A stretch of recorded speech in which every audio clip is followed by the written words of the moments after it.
Good morning and welcome to this Daily Devotional Today. As we hear Jesus begin to pray his high priestly prayer, he is going to pray and show us how to pray. These prayers are for you and for me and for all those who follow Jesus. Let's listen in as Jesus prays.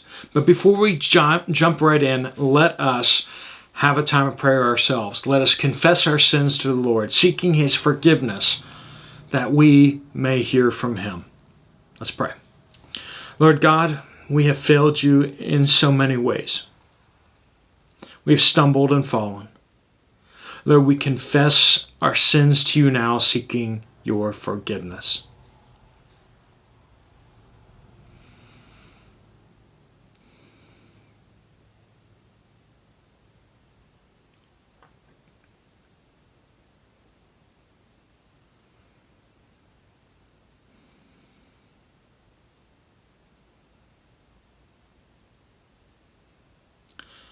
In you, Lord, we find the forgiveness of our sins due to your sacrifice at the cross.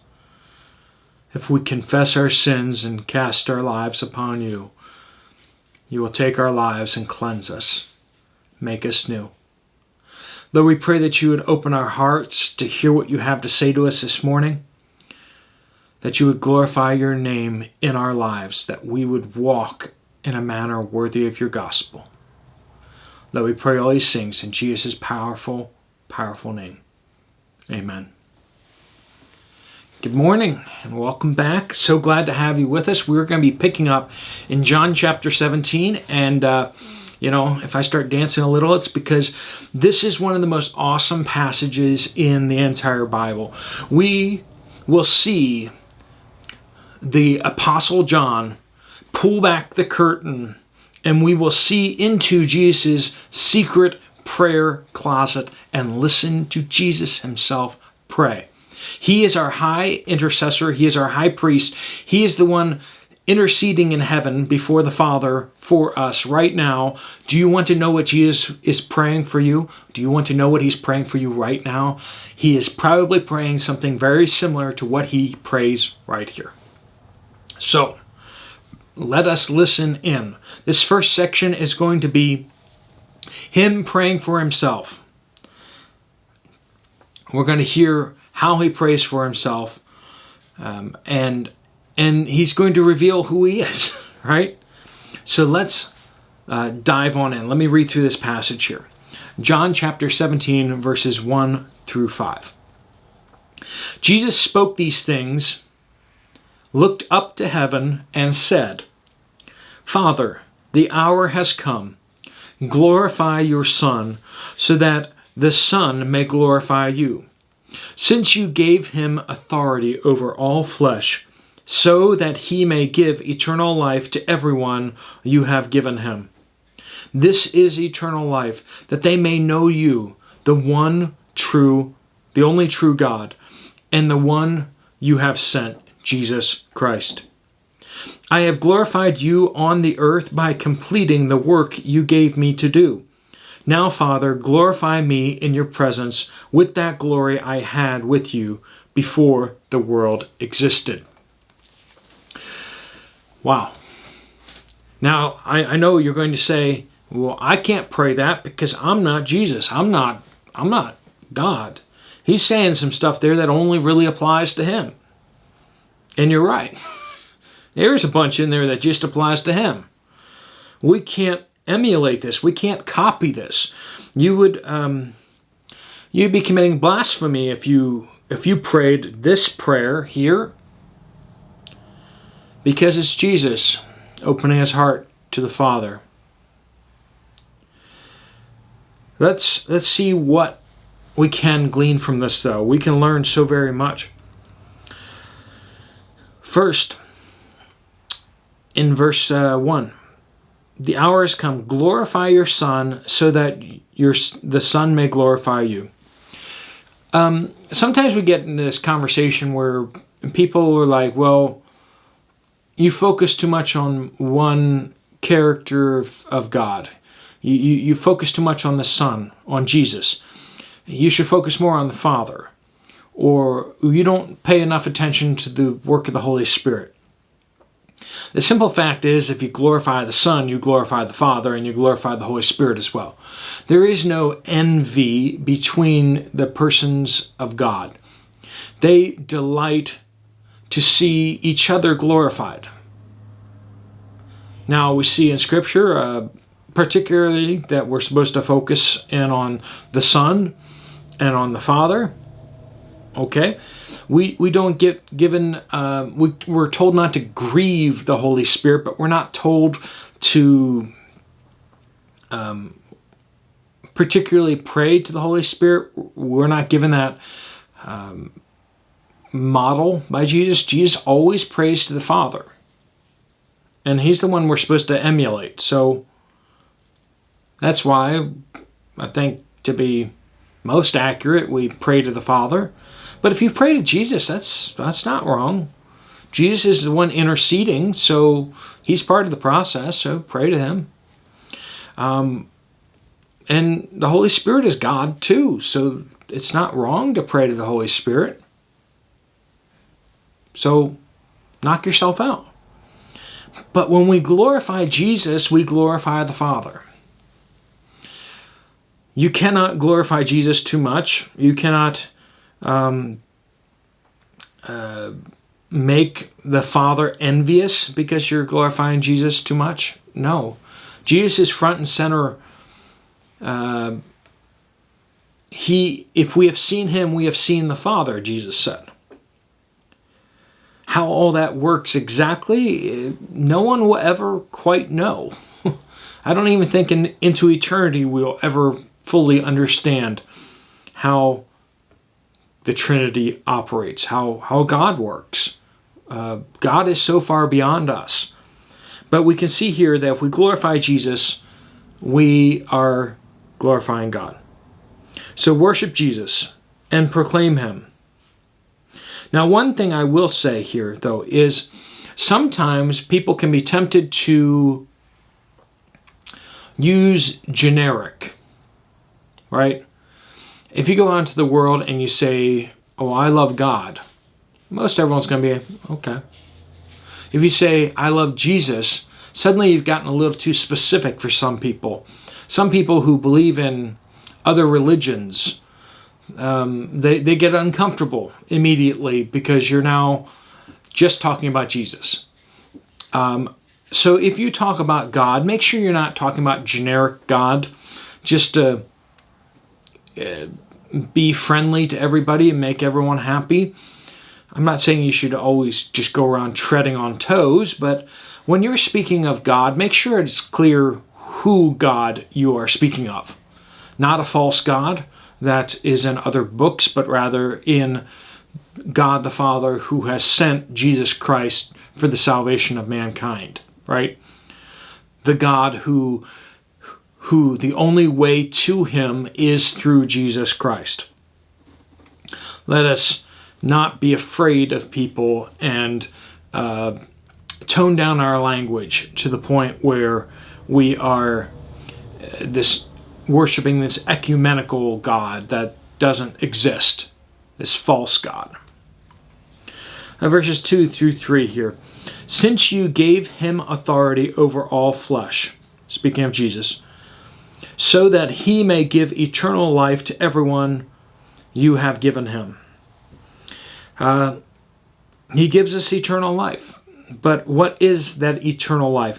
And this is eternal life, that they may know you, the only true God, and the one you have sent, Jesus Christ. So what is eternal life? Is it harps and clouds that we float around in? Is it this wonderful paradise? No. Eternal life is something else. It is knowing Jesus Christ. That is eternal life. Do you have eternal life right now? And the answer is, if you know Jesus, you do. If you know the Father, you do.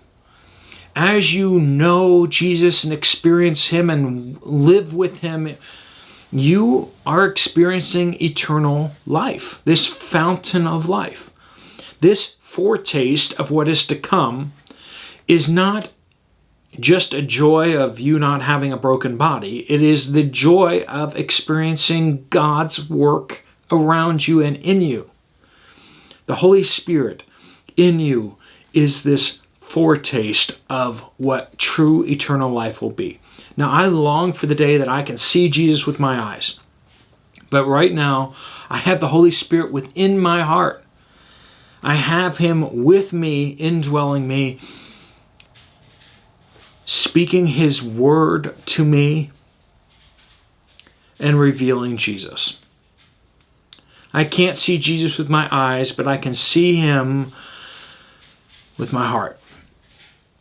And that is the first taste of eternal life. As we grow as believers, we grow in eternal life. We experience more and more of God. A great man of God, Jack Wurtson, was once asked, "How sure are you of heaven?" when he was getting up there in age. He was quite old. And he said, "I am more sure of it than if I had been there for 1,000 years." It's not that we so much die and suddenly go to heaven, but rather we are slowly eased into what truly makes heaven heaven. And that is this deep, intimate relationship with Jesus. That is what eternal life is all about. And that is what Jesus came to give us. Verses 4 through 5. I have glorified you on the earth by completing the work you gave me to do. Now, Father, glorify me in your presence with that glory I had with you before the world existed. Now, you and I did not have glory before the world existed. That is only God Himself, right? Jesus existed before the world existed. He existed before the world was created, and He created the world. A lot of times we see people say, well, Jesus never claimed to be... What do you mean? He claimed to be full of glory with God the Father before the world existed. What do you mean He doesn't claim to be God? That's about as clear as it gets.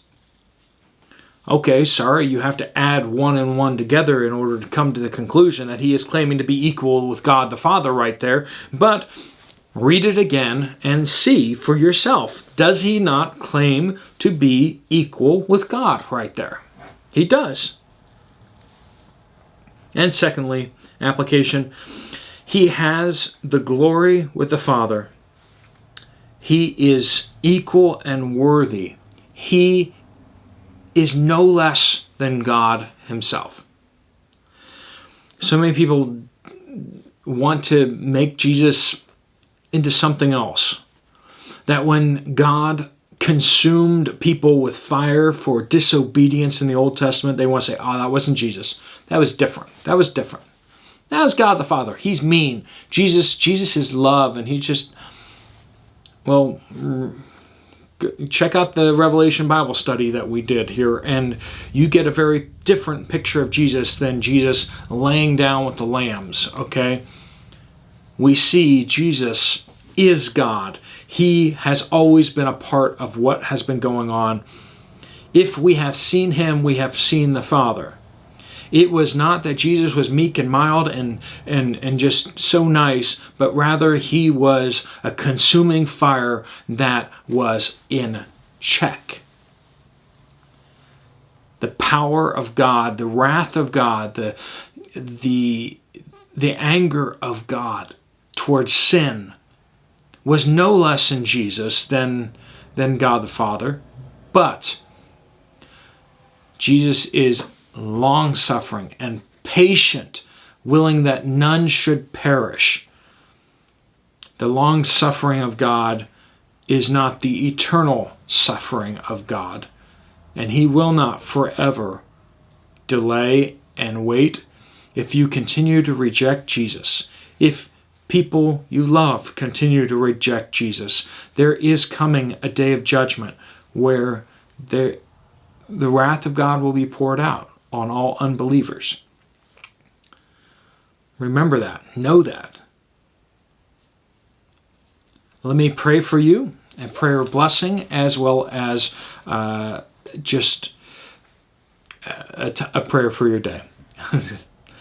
Lord God, we pray that you would open our eyes to who Jesus is. For that is eternal life, for us to know him, to experience him, to experience his Spirit within us, that we would walk in a manner worthy of your gospel today. Lord, I pray for each person watching this as they go today, that you would bless them in the works of their hands, that you make them successful in the things that you want them to do, that you would fill them with your peace and your joy. We pray all these things in Jesus' powerful name. Amen. Thanks so much for watching. Make sure you are subscribed if you are watching these regularly. That way they keep coming up on your screen.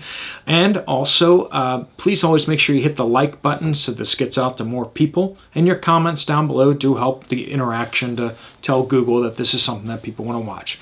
If you have time, you want to check out some other videos, you can check out these playlists of Bible studies right here. Otherwise, I will see you later. God bless you all.